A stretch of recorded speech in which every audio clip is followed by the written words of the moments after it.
If there was golden treasure in the middle of a busy street in New York, how long would it take to be discovered? Seconds? How long would it take until it is gone? Maybe a minute at most.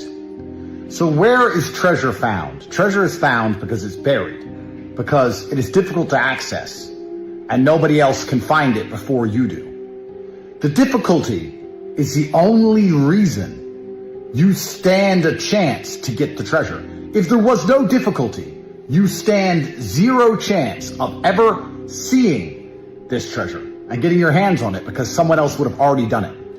Easy things are already gone. Everything you want lies behind difficulty. So it is extremely ungrateful for you to dislike difficult things and dislike difficulty when difficulty is the only thing that has protected the thing you want from everything else. Difficulty safeguarded the thing you want from all the other people who were trying to take it from you. Difficulty was a night watchman that did you a favor and stopped others from getting hold of all the things of value. And then you complain that it's difficult? On your path to greatness, there are going to be long periods of time where you hate what you are doing, where you are tired, where you are stressed. That is why most people won't make it. The difficulty gives it value. If it wasn't difficult, everyone would have it and you wouldn't want it because no one would respect it. Life is supposed to be hard. You're supposed to suffer and smile through the pain regardless. All of your life will be instantly fixed if you start to actually care about the outcomes and blame yourself for all of these things. You can get rich anytime you want. You can get a brotherhood anytime you want. You can have a woman who respects you more than she respects the bullshit ideas she sees on her TV screen anytime you want. There's nothing you cannot do. You can have anything you have ever wanted anytime you want, as soon as you give a shit, blame yourself, and put some work in. And this is why I said at the beginning, the only way I have ever won anything in my life is by force.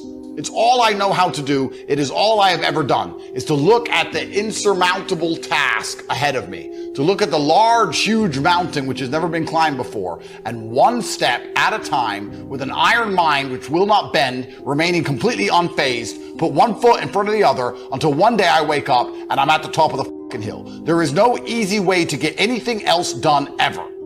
People ask me, how do you get rich? You do this and you work. Oh, but that won't work for me, because they are saying that so they do not have to actually do the work. That's what they're trying to do, trying to avoid the brutal realities of life. There is nowhere to hide.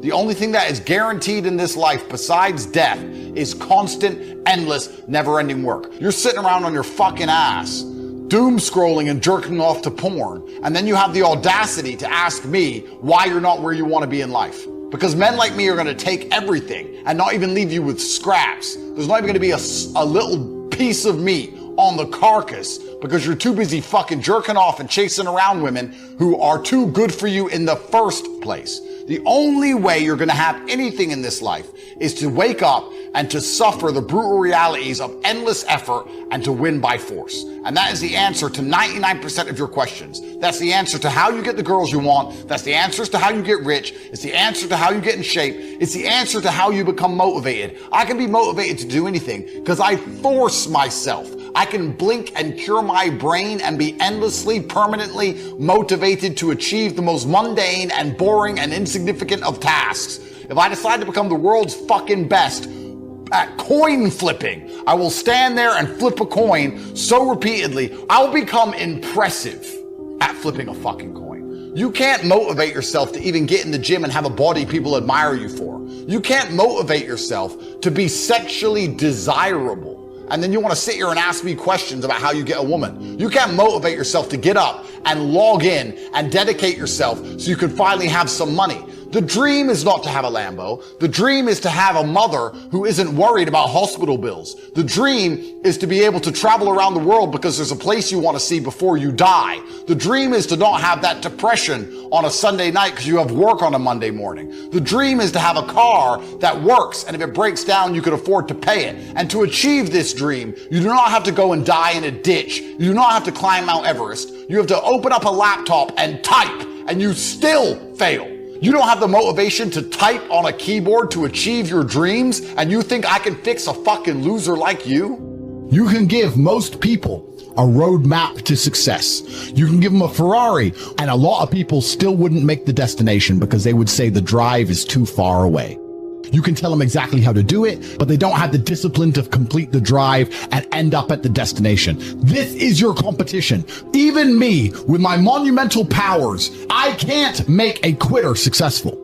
It doesn't matter what I do. If they are a quitter, guess what they're going to do? They're going to quit. No matter how fast a Ferrari is, somewhere along the drive, the sun's going to get in their eyes, and they're going to sit there and go, I don't like this, this is hard, and they're going to quit. If you're a quitter, I can't help you. God himself cannot help a quitter. So if you lack discipline, you lack the very basic building block to any type of success, you are going to stay a loser and a failure.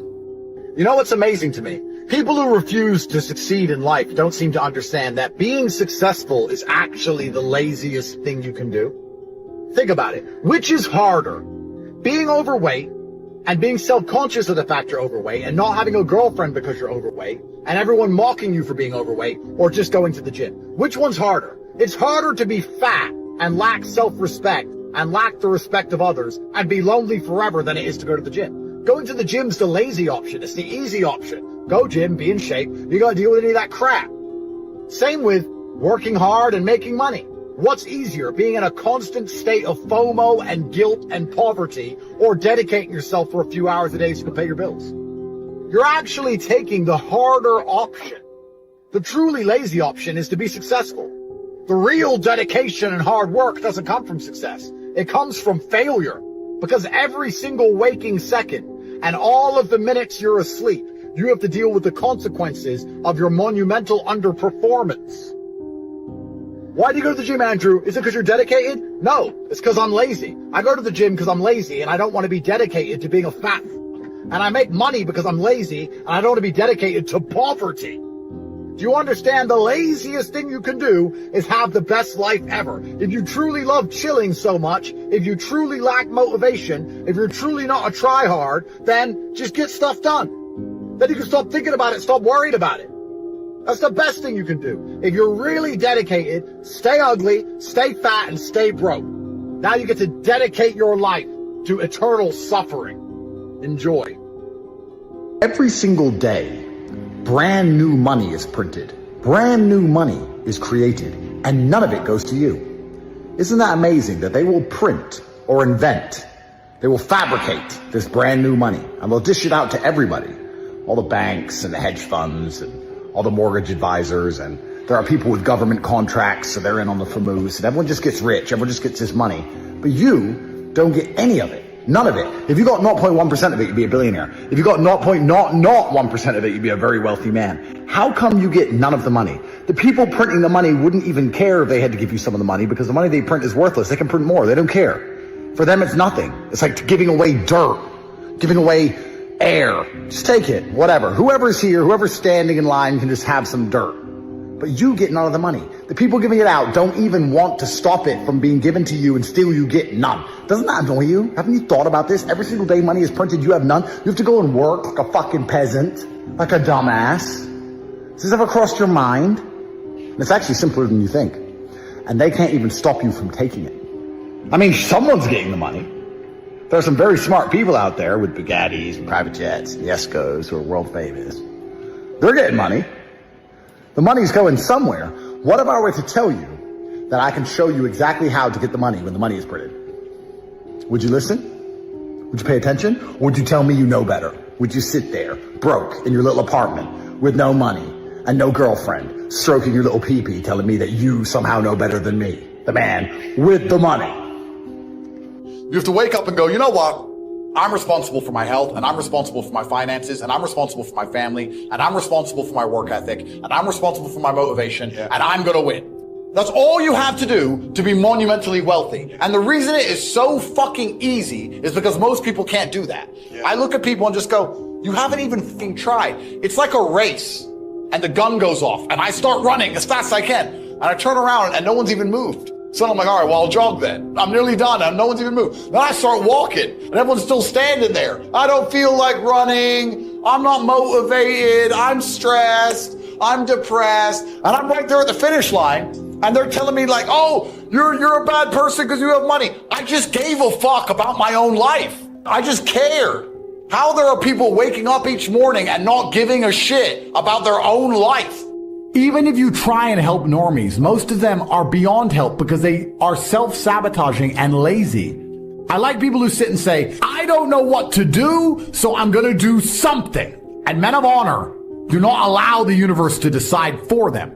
They decide their fate. We must let the people at home know that enslavement's coming for their entire life and their bloodline unless they resist. Stop watching the fucking Super Bowl. Stop going to stupid concerts and instead be motivated about your family's future. If everybody cared about their country like they care about these stupid fucking sports teams, then, or cared about their family, then the world would be fixed. You have to ask yourself a question. What are you here for? You're here to do things. Action, inaction, cause and effect. These are the simple rules of the universe. If you do not take action, if you do not move, if you think that the timing will be better later on, something's going to change in the future that's going to make it easier, that you'll work later, you don't have to work now, you are going to feel the bitter, permanent sting of regret. When's the last time you tried something and failed? I'm not asking the last time you refused to try something because you were afraid of failing. I'm asking when's the last time you tried with 100% of your energy and effort and failed. Because when I think back on my life, every time I tried and I gave it 100%, I won. Which is why every single time I get the chance to try something, I just try and go and do it. And I don't sit and delay and procrastinate because I know if I try 100%, I'm going to get exactly what I want. If I try, I succeed every single time. So I want to see if it's only for me or if it's for you too. When's the last time you tried with all of your heart, not half tried, not lazy, you tried with all of your heart and failed? Because if you're the same as me and you realize that you're successful 100% of the time, well, then we need to keep trying new things, don't we? And you watched my emergency meeting and then you thought, wow, okay, cool. And you were motivated for like 4 minutes. And then after the 4 minutes ended, you went on Instagram and you started messaging girls. And those girls ignored you. Then you jerked off. Then you went to sleep. Here you are, 2 years later, broke, about to be enslaved with digital ID, like I said. Congratulations, you're a fucking retard. If you would have just done what you knew needed to be done, you would be sitting in a completely different situation right now. Your bloodline would be financially free for eternity. Instead, you will die, insignificant, and be forgotten by your own blood. Your dynasty leads to nowhere. Work harder, try harder, lock in. You have no excuse to not make money. So all you have to do is try. You should always try your very best in all things. Pain is an extremely important part of the equation. The worst thing that can happen to you as a man is you live a life with no pain in it. To be born into a rich family and have a nice, easy life, and you don't have to go to the gym and not have to train because you have bodyguards. You're going to be miserable and unhappy and a drug addict buying prostitutes. You're only going to feel confident in yourself and feel happy when you've been through hell and come out the other side. Is there a purpose without pain in it? Is there pride without pain involved? I mean, if you avoid pain, you avoid everything important. You avoid all risk, right? And risk is a prerequisite to significance. If you're in a video game and you're walking down the hallway and there's nothing in the way, you're like, what's going on? But if you're walking down the hallway and there's all the bad guys, you're like, I'm getting there. So I wouldn't say I get pleasure from pain, but I certainly get pleasure from importance and being proud of myself. And if you want to be proud of yourself and you want to be important and you want to do significant things and you want to matter in this world, then pain is a huge part of it. So why not become accustomed to something that is unavoidable? If war is forever, get good at fighting. Some things are unavoidable. That's why I find it amazing that people have such a problem with it or struggle with it. Like you are either going to die before everyone you love gets to see you at your maturest, or everyone you love is going to die. Like my strongest bond is with my brother. My worst nightmare is coming. One of us dies. 100% that'll be the worst day of either of our lives, the day that happens. It is 100% guaranteed to happen. We talk about it because we know it's coming. My children are going to see me die, or I'm going to see them die. Like all the bad days are coming. They're written. That's what's amazing to me when people are sitting around like, oh, I don't want to be stressed. I can't deal with pain. But it's guaranteed. If it's guaranteed, why not become comfortable with it? So why do I smile with the idea of being in pain? Because I'm gonna be in pain my entire life. I may as well get used to it. How pathetic would it be to try and go through life trying not to feel sad? Imagine how infantile and pathetic and asinine a decision that is. I don't want to be sad in my life, knowing that you're guaranteed to be sad pretty much at least 30% of the time. You're trying to avoid the unavoidable. It's like an ostrich putting its head in the sand. It's pathetic. Instead of avoiding it, saying, well, it's going to happen, so let me get good at it. Because that's what life is. All great men are made of pain. If you imagine a man who has never had struggle in his life, it's impossible to envision him as anything other than incapable and incompetent. He's weak, and weak people betray. So he's dangerous. He's a liability. Men who have never struggled, you can't trust. Men who have never struggled, you shouldn't even be friends with. You shouldn't be business partners with them. Men who have never had to deal with any kind of hardship are toxic. The best men on the planet are made of pain.